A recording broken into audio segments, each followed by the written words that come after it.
mom. It was really hard because I'd been married for a few years. I had just got accepted into graduate school. So I was working full-time, going to be a student full-time, and now add caretaking full-time to that. So it was very challenging to balance everything and to deal with that at a young age.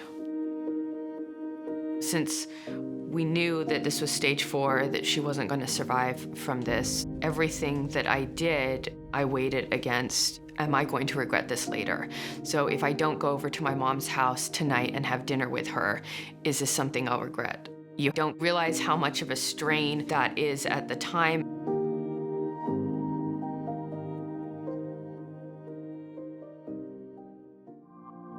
After she died, on the one hand, there's a relief that, oh, wait, I don't have to think like that anymore. But now how do I make my decisions? I did have some good friends that did help out, that I'm very grateful for, but there wasn't anyone around my age, grieving for the loss of a parent. So it was a fairly lonely feeling. My mom was a really great cook. One of the benefits of a long, prolonged illness is that, you can kind of be like, okay, this is something I want to learn from my mom.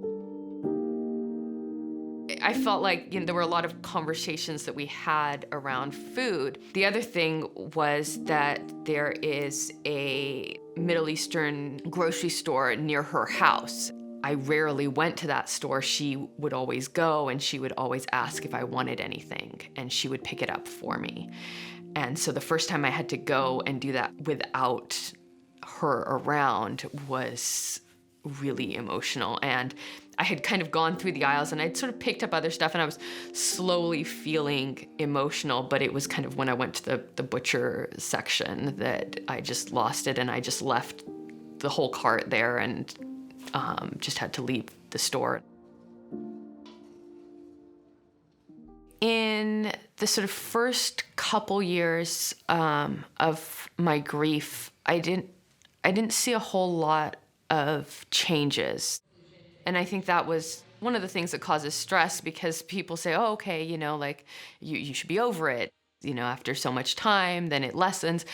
And it really felt like for the first 2, almost 3 years that, okay, nothing's changing. Like, it feels like I'm still angry, I'm still upset, I'm still crying in the shower, I'm crying every time I go to the grocery store. And as part of that, feeling like your personality is totally changed, this was like, okay, it's not getting better. And that was kind of a lot of stress as well.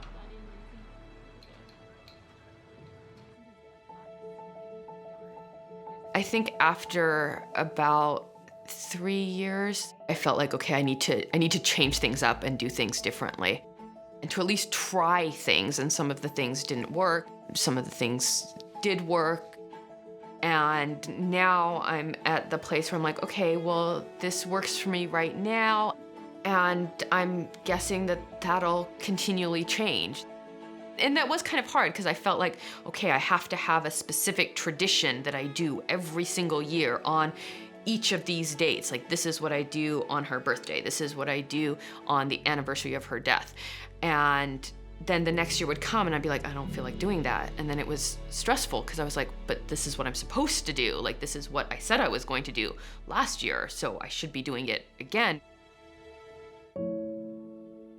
So I think becoming comfortable with the fact that things change and that that's okay.